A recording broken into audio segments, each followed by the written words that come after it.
8वें संतान से जो पुत्र होगा वो मारेगा तो 8वां संतान कन्या उत्पन्न हुई, तो ये कैसे हमें मार पाएगी? कहा नहीं मार पाएगी।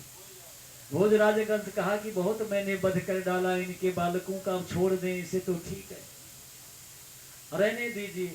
तब कहा कि आए अगर हम ना मारी इसे, और तो ये कन्या है, ये तो हमें मार नहीं पाएगी, लेकिन हो सकता है कि जकरे साथ इसका विवाह हो वो हमसे ज्यादा बलशाली है, वही आए कि हमका धमक के चले जाए तो क्या होगा?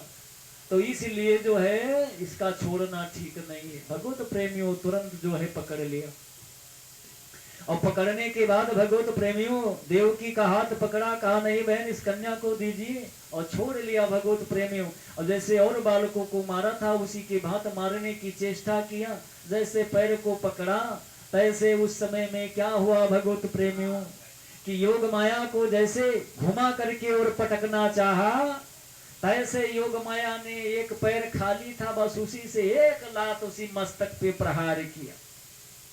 और जब जैसे एक लात मारा तैसे घुरमुरा करके भोजराज कंस गिर गया पृथ्वी पे। बोली अद्याशक्ति परम्बा भगवती की जय।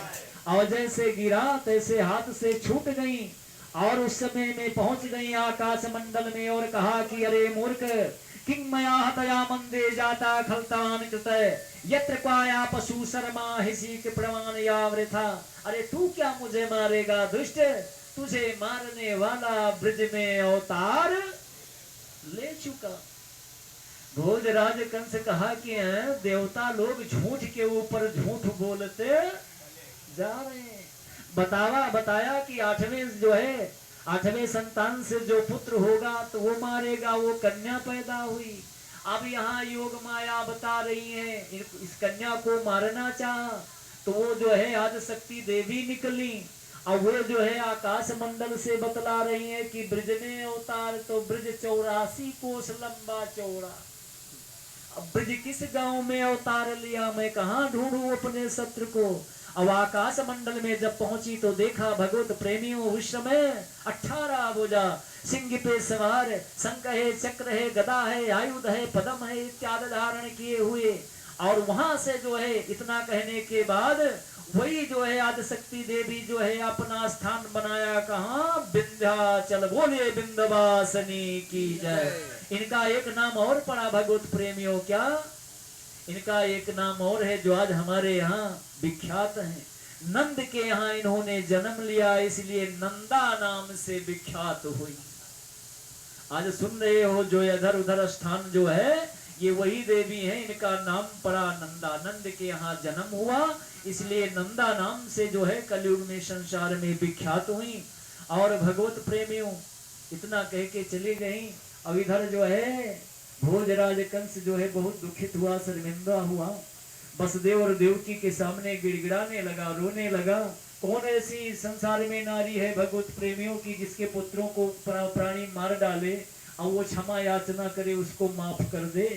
जब देवकी के सामने भोजराज कंस रोने लगा, महारानी देवकी संभाल नहीं पाई, अपने आंचल से जो है अपने आंचल से भोजराज कंस के आंसू को पोंछ दिया।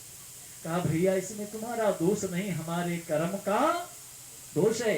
हाथ की हथकड़ी और पैर की बेड़ी खुलवा दिया भगवत प्रेमियों भोजराज कंस, लेकिन जो है कारागृह से मुक्त नहीं किया।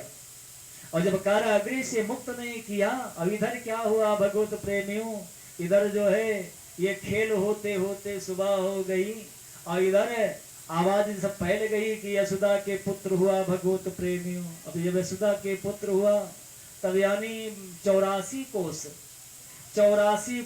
ब्रज, और उस ब्रज में जो है ये हो रहा है कि हमारे ब्रजेश्वरी यशोदा के जो है पुत्र हुआ। एक गांव से दूसरे, दूसरे से तीसरे, सारे फैल गए। इधर जहां जो थी, जहां जिनको सिंह समाई वो सब जान पाई, तो कहा सब लोग इसी वक्त पहुंच चलो कहाँ, नंद बाबा के घर।